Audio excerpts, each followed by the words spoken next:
Olá, eu sou a Mara Carminati e nessa noite eu tenho o prazer de apresentar uma pessoa muito especial que está comigo aqui, direto do Brasil, da cidade de Novo Hamburgo, Rio Grande do Sul, a missionária e mulher de Deus, vaso de honra na terra, Luciene Viana Martins. Prazer, minha querida, em receber. Prazer. Obrigada por atender o convite. É uma honra. Vamos se assentar. Amados, estamos aqui nessa noite para uma rápida entrevista com a missionária que está de passagem aqui pela segunda vez nos Estados Unidos da América. E estamos aqui no estado de Massachusetts. É com muito prazer, missionária, que eu lhe recebo aqui e queria agradecer a senhora pela oportunidade, tá? A gente já conhece a missionária de muitos anos, de muitos vídeos no YouTube e boas referências no Brasil. E essa noite eu queria fazer algumas perguntas sobre o seu ministério, a sua caminhada na terra por Jesus. Missionária Luciene, quantos anos tem que a senhora se converteu? Faz quanto tempo que a senhora aceitou Jesus? Olá, povo de Deus, a paz do Senhor, é um prazer estar aqui. Eu quero louvar ao Senhor pela sua oportunidade, o prazer é todo meu. Me sinto lisonjeada pelo Espírito do Senhor por esta honra. E hoje nós temos 15 anos de conversão, 15 anos que nós conhecemos a Jesus. 15 anos já é uma vida, né? Já são 15 anos. 15 anos já dá para dizer que são, quando a jovem faz aniversário de 15 anos, já está saindo ali da adolescência para a parte adulta, então já é uma vida na terra. E me conta um pouquinho como é que foi esse encontro seu com Jesus na terra. Olha, foi assim, impactante, né? Foi transformador, foi um momento de transição, de grande transição, não só para mim, mas para toda a minha família. Até porque eu vim de uma família assim, bem destruída, né? Família assim, voltada para as drogas, o sexualismo, para o alcoolismo, tanto da parte da minha mãe quanto do meu pai. Então eu fui uma jovem assim, muito destruída. Sentimentalmente, psicologicamente, eu já conheci as drogas aos 13 anos de idade.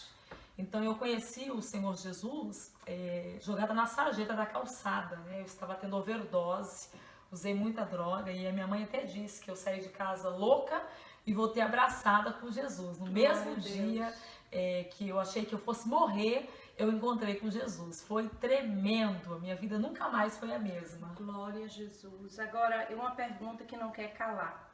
E como foi o começo do seu ministério, assim, há quanto tempo, tem 15 anos, né, que a senhora aceitou Jesus, mas há quanto tempo que se iniciou essa longa caminhada de viagens missionária pelo mundo, né? Nós sabemos que a irmã é muito conhecida mundialmente, e onde a irmã tem passado, o Senhor Jesus tem se manifestado com sinais, com libertação, com palavra de avivamento para a igreja, trazendo para a igreja esse avivamento tão esperado. E eu sei que a irmã não se engrandece com isso, mas é um privilégio mesmo ter mulheres como a senhora hoje saindo de casa para fazer a obra de Deus. E às vezes eu sei que isso não é muito reconhecido ainda, né? Ainda existe o tal do a obra é só para o homem, mas graças a Deus que Jesus veio e nos libertou de tudo e estamos aí para fazer a obra de Deus independentemente. A irmã tem andado a terra. Me diga como foi o começo do seu ministério? Onde começou? Tudo começou assim? Foi assim, na verdade tem 10 anos já, né? Tem 10 anos que eu Então prego. são 15 anos de conversão, sim. 10 anos de ministério, sim. De pé na estrada. De pé na estrada. Na verdade, eu acho que foi muito rápido, né? Jesus começou assim a trabalhar na minha vida de uma forma muito rápida. Foi até assustador. Eu já saí de casa louca, voltei crente, já fui pro vale, né? Já enfrentei deserto, não teve mamão com açúcar como pra mim, né? Eu fico vendo a geração de hoje e me preocupa muito essa geração, porque qualquer probleminha, qualquer dificuldade, qualquer circunstância, a pessoa já abandona o barco, deixa o ministério, não quer mais saber de Jesus. E o vale, o deserto, é exatamente isso, é para nos forjar. Então já foi assim muito rápido.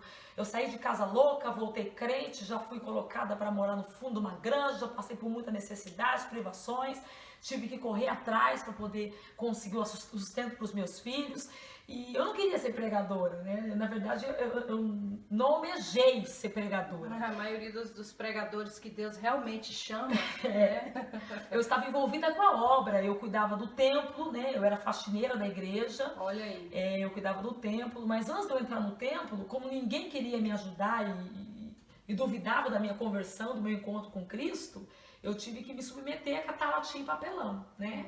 Então eu tinha Depois de convertida, veio essa luta, essa prova. Veio essa luta. A prova da fé. É porque eu saí, na verdade, eu sou uma ex-presidiária, eu tenho um testemunho assim terrível. As pessoas até falam, nossa, seu testemunho é forte. Eu digo, o testemunho forte é aquele que nunca foi pro mundo, aquele que nunca o diabo fez ele de fantoche, porque não é fácil. Foi muito difícil. Eu vim das drogas, do crime, saí do presídio e fiquei com a minha vida manchada, porque eu fiquei incondicional, né? No Brasil existe essa lei de ser condicional e eu tive que prestar conta para a justiça. Ninguém queria me dar emprego. Então eu tinha que alimentar os meus filhos, eu tinha que correr atrás. Eu não podia mais traficar, não podia mais viver uma vida promíscua, eu tinha que dar um jeito. Então a única coisa que me restou foi trabalhar com material reciclável, né? Juntar as latinhas, os papelão, vender no ferro velho. E já há alguns meses nessa dificuldade, ganhando muito pouco. Quando tinha o arroz não tinha o feijão, quando tinha o feijão não tinha o resto, e uma luta. E aí eu fui conversar com o pastor e consegui esse emprego no templo. Uma igreja muito grande, muito abençoada. De faxineira. De faxineira. Eu cuidava da escola, que a igreja tem escola, tem ensino fundamental. Eu cuidava da escola e cuidava do templo. E eu queria cantar. Eu estava muito envolvida com a obra, mas eu gostava de ser obreira, de atender as pessoas. E eu sempre me vi a oportunidade de louvar. A Luciene está com oportunidade, então eu ia louvar. E eu ficava louvando, adorando, enaltecendo. E achava que aquele já era o início do ministério. Pra mim já era aquilo, né? Eu já tinha até a intenção, assim, de ouvir as pessoas dizer, olha, você canta muito bem, você tem um talento maravilhoso, você vai ser cantora. Já me viram até em CD e eu, que alegria, né? Mas o Senhor Jesus falou pra mim, não, você vai ser pregadora. Eu não sei pregar, eu não sei falar. E não foi fácil. O começo, tudo no começo é muito difícil. Você é desacreditado, ridicularizado, vão zombar de você. Ninguém chega na vida chegando, né? A gente tem que passar por um processo. É um processo. E, assim, a minha primeira pregação foi no ponto de pregação. Foi muito difícil. Muito difícil porque... Nessa época a irmã participava, era membro de qual denominação, qual... Quem me ganhou para Jesus foi o pastor Dejair Batista Silvério. Eu conheci Jesus no Avivamento da Fé, onde a minha família mora já há 50 anos e tem ali a sede mundial, que fica a 400 metros de distância. Ali começou o teu ministério. Ali começou a minha conversão e meu ministério, começou ali. Pregar? Na verdade não comecei a pregar ali, ali eu tinha oportunidade para louvar, mas aí começou a surgir para mim a oportunidade de ministrar a palavra, mas eu dizia, não, eu não sou pregadora, eu sou cantora, não, e você vai pregar, e eu tinha tanta vergonha do público, assim, num ponto de pregação, com 13, 15 pessoas, que eu pregava de olho fechado, de tanto pavor que eu tinha. Meu Deus. E algumas vezes eu acabei me pegando de costa pro povo e de frente para a parede, né? Incrível. E eu dizia para Deus assim, o senhor tá vendo? Eu não tenho condições, eu não vou dar certo. E foi me dando assim oportunidades para mim fazer teologia, para mim me dedicar mais, com muita dificuldade, mas eu fui me dedicando. E gradativamente. A Bíblia também fala para crescer na graça e no conhecimento, né, missionária? A pessoa tem que buscar, né? Tem que haver uma dedicação. E não foi assim, do dia pra noite, não, né? Foi esses 5 anos, eu fui lapidada no sofrimento, na dor, e muitas vezes Deus dizia pra mim, lava o banheiro, lê Bíblia, lava o banheiro e vai pra teologia, lava o banheiro e estuda. E um dia eu disse, por que eu tenho que lavar o banheiro e ler Bíblia?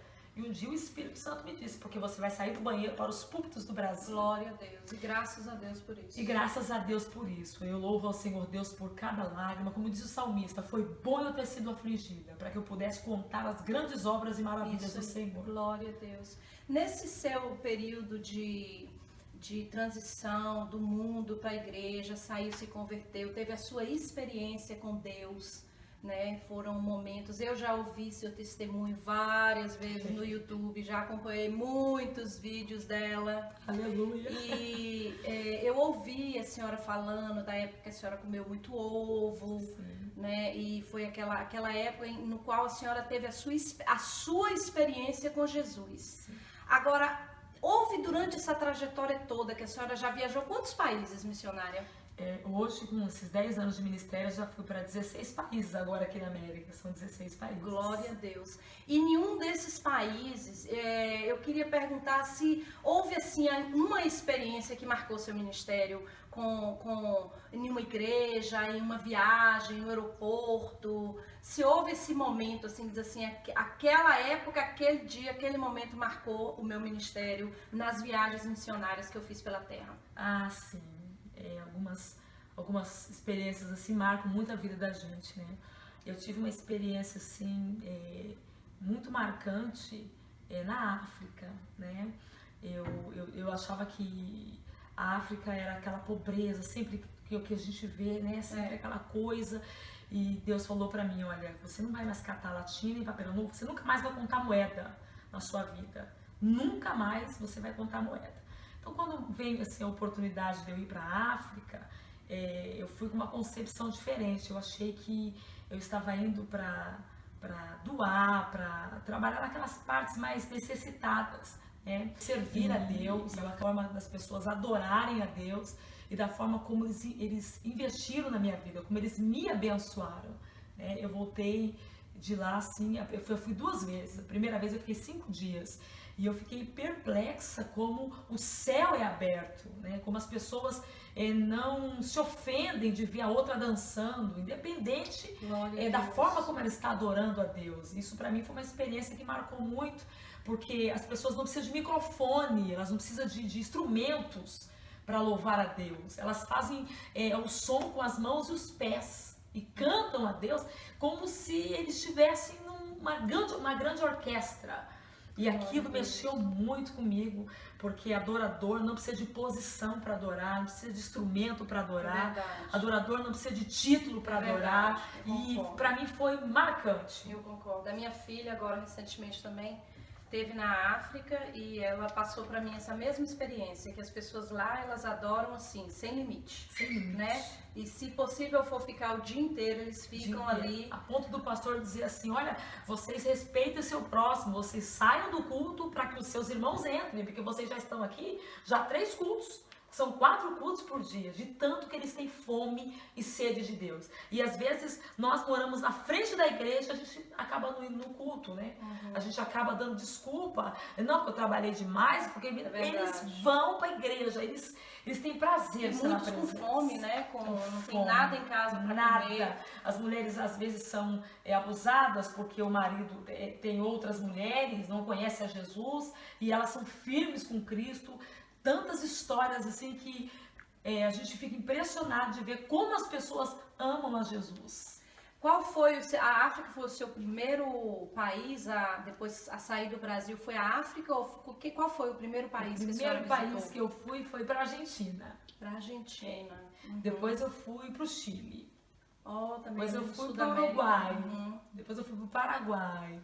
E assim eu fui andando nos países em volta do Brasil. E como é que é esse negócio, por exemplo? Agora mesmo a senhora está aqui e aqui nós temos as igrejas brasileiras e também tem muitos americanos que frequentam as igrejas. Eu tenho certeza que a senhora já deve ter pregado em algumas, inclusive na minha, né, no Congresso das Irmãs. Eu sou do Ministério Kadosh, pastor João Noronha, e nós temos o tradutor. Como é que é essa sensação missionária? Igual lá no Chile, esses lugares espanhol, Argentina. Como é que é essa sensação de pregar e ter um tradutor ali? Como é que é essa ligação com o tradutor? Olha, essa ligação com o tradutor é meio dificultoso, porque o tradutor ele tem que ser espiritual. Ele tem que sentir o que o pregador está falando, né? A sintonia tem que ser o mesmo espírito, né? Então, às vezes, o tradutor ele é muito bom no idioma, né? Mas ele não tem nada espiritual. Ele é uma pessoa natural. né? E quem é natural não entende as coisas do Espírito. verdade. E para ele é loucura, né? É verdade. A gente está vivendo a história, nós estamos entrando na história de uma forma espiritual, trazendo a revelação e ele está morto, né? Então, eu tive essa experiência também na Alemanha. Ai, meu Deus, eu fiquei louca, eu quase que botei a mão na cabeça dele, recebe fogo. De português para alemão. De português para alemão, porque a igreja nós tínhamos brasileiros, mas nós também tínhamos alemão, né? Então, tinha que falar o alemão e traduzir. Mas hoje eu já tenho visto algumas igrejas que já se tem um tradutor de pôr no ouvido, né? Isso, a pessoa hoje já está mais fácil. Mas quando precisa do tradutor, assim, o tradutor tem que ser pentecostal. Em uma dessas viagens que a senhora fez internacional, qual foi o idioma que a senhora ouviu, assim, aos seus ouvidos, que soou, assim, algo parecido, assim, algo diferente? Todos são diferentes, porque todo idioma é diferente, lógico. Mas o que mais lhe chamou a atenção? O que mais me chamou a atenção foi o francês. O francês, né? Eu acho o francês, assim, tremendo. Eu acho bonito demais. A forma de se expressar o francês é muito elegante, muito culto.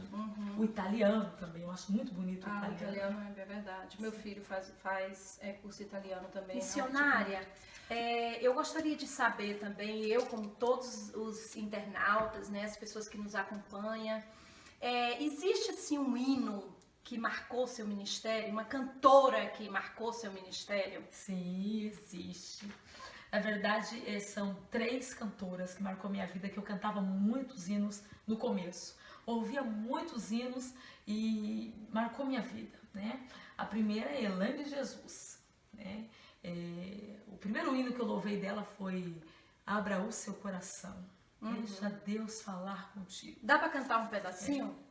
Abra o seu coração, deixe Deus falar contigo. Ele diz que terminou, ele diz que acabou, o inimigo está vencido. Esse daí. Maravilha, tá vendo? Dá mesmo pra ser cantora. E a Rose Nascimento. Quem que a Rose não marcou, né? Muitos hinos dela, mas o hino que mais mexeu comigo é aquele: se alguém tentar te humilhar porque és crente e crê em Deus, não dê ouvidos. Esse hino marcou realmente, é muito lindo, muito lindo. Agora, a minha história mesmo, que marcou a minha história, a história da minha família, foi a Vanilda. A Vanilda Bordieri. A Bordieri marcou minha vida com Uma aquele... vozeirona. Ela é o poder, uma ungida, uma querida. Eu gosto muito dela. E gosto da pessoa dela, ela é muito autêntica. Mas o hino dela, sim, eu gosto de muitos hinos. Mas esse hino dela mudou a minha vida, marcou. E marcou a minha família. Quem te viu e quem te vê. Sim. Bem conhecido. Inclusive, eu louvo ele também. Você vai ter que louvar. Canta ele, vai. Quem te viu e quem te vê não consegue entender. É mistério, mistério, mistério. Esse hino é fantástico. Então mudou a minha vida, a minha família, né? E aí todo mundo cantava esse hino na minha casa, minhas tias, minhas primas, minha avó, todo mundo cantava, minha mãe ficou apaixonada. É porque realmente ele faz sentido com a história da sua vida. Sim. Faz muito sentido. Esse hino é maravilhoso. Um beijo, Vanilda, eu te amo. Me diga uma coisa aqui. Aqui dentro dos Estados Unidos, a senhora tem pregado em várias congregações e final de semana sempre está pregando. E o que a senhora tem para falar da atmosfera espiritual desse país? Porque não é que Deus é diferente do Deus dos Estados Unidos. Não é isso. A senhora sabe, como todo mundo aí sabe, que eu não estou falando de Deus. Eu estou falando da atmosfera espiritual. As igrejas brasileiras, onde a senhora tem passado, você tem visto assim, com seus olhos, né, de serva de Deus, a atmosfera espiritual dos Estados Unidos. A atmosfera espiritual dos Estados Unidos,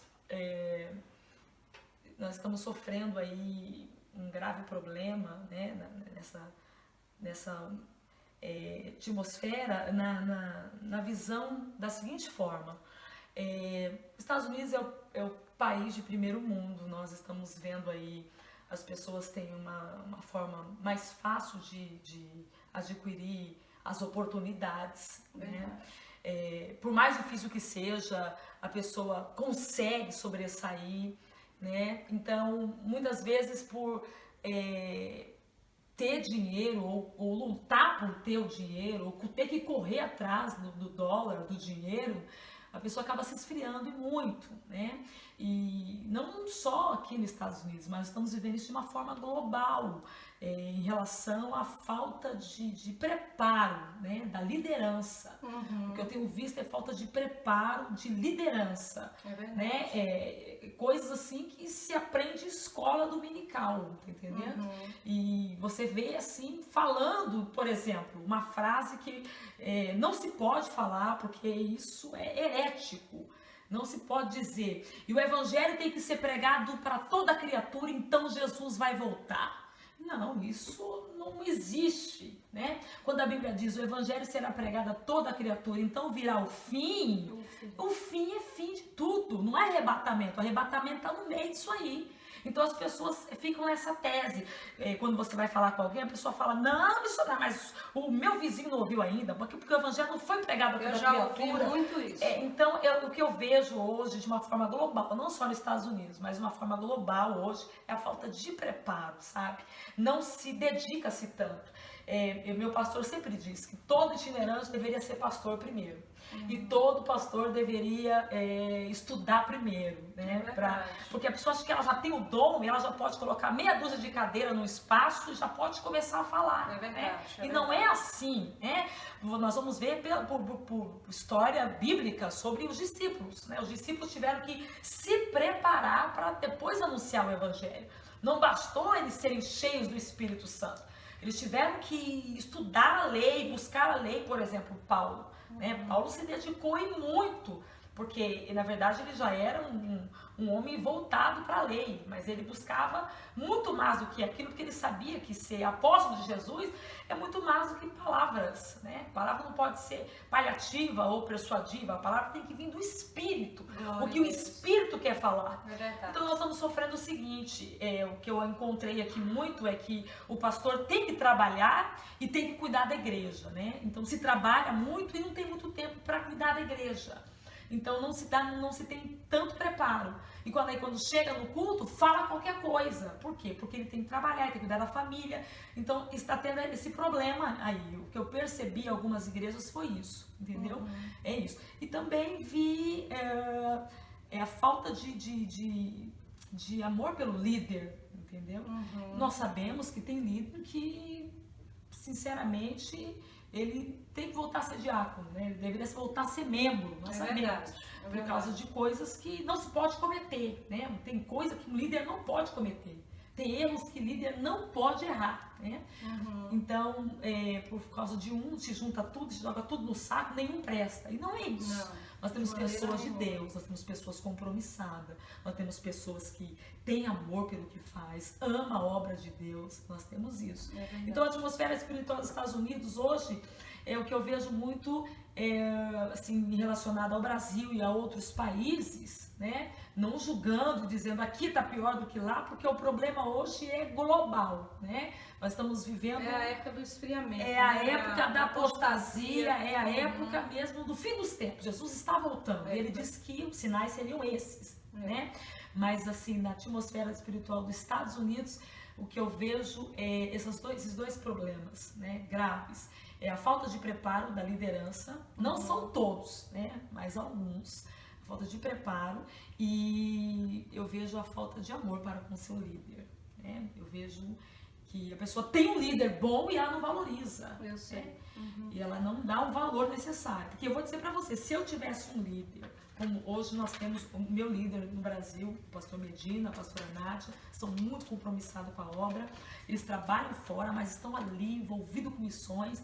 Então eu vejo assim, eu acho que todo líder deveria ser cuidado pelos seus membros. Isso é verdade mesmo. Deveria ser cuidado.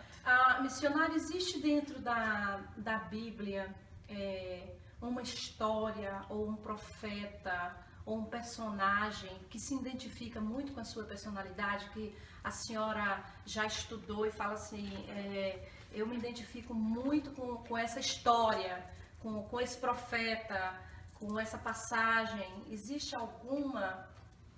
Sim. Conta pra gente. Olha, eu me identifico muito, né, com Davi saindo de Ziglac para resolver uma questão de guerra, e ele é obrigado a voltar e encontra a cidade queimada a fogo e foi roubado tudo que ele tinha, né? A família, os bens, os filhos, foram arrancados tudo dele e dos que estavam com ele, os 600 valentes que estavam com ele. Eu me identifico exatamente com o flecheiro, né? O servo de uma amalequita que foi ferido no caminho. Eu me identifico com ele, por quê? Porque ele foi alguém que dedicou a vida dele ao seu Senhor. Ele dedicou a vida dele em proteger o seu Senhor. E a história diz que ele foi atacado, né? Por defender o seu Senhor, uma flecha lhe atingiu e ele ficou jogado no campo. O seu Senhor o abandonou.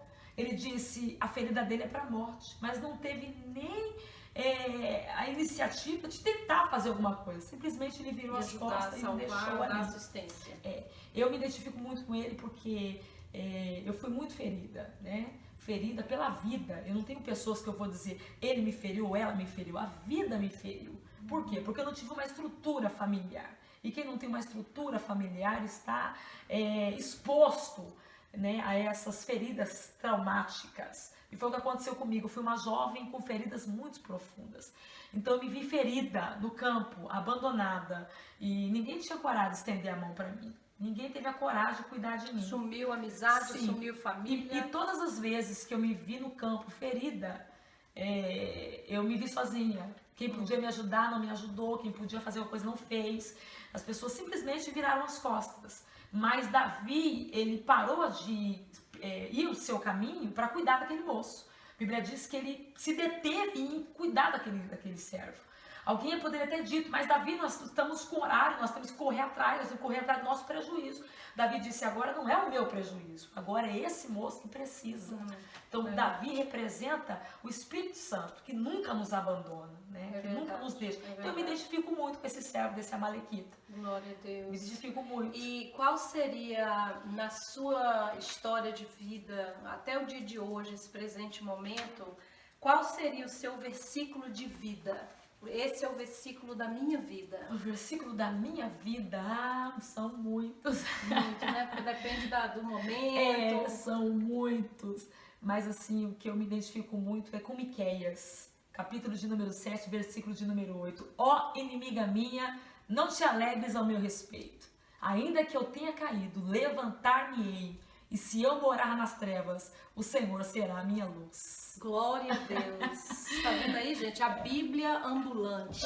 Eu amo a Bíblia. A mulher é uma bênção. Eu quero agradecer à missionária Luciane Viana por ter nos permitido esse tempo na sua agenda aqui nos Estados Unidos, para estarmos juntos e repartir um pouquinho sobre a vida dela. Espero que você tenha gostado e fica ligado nos vídeos, nos lives, que é uma bênção, é boca de Deus, trombeta de Deus na terra. Que Deus continue abençoando a sua vida grandemente. Amém. Eu também quero desejar a você um mês, um ano abençoado, tá bom? Que Deus abençoe sua família, sua casa. E você pode nos seguir nas redes sociais e orar por nós também, que somos carentes, tá bom? Muito obrigada pelo carinho. Prazer, Mara. Muito obrigada, missionária. Beijo. I love you.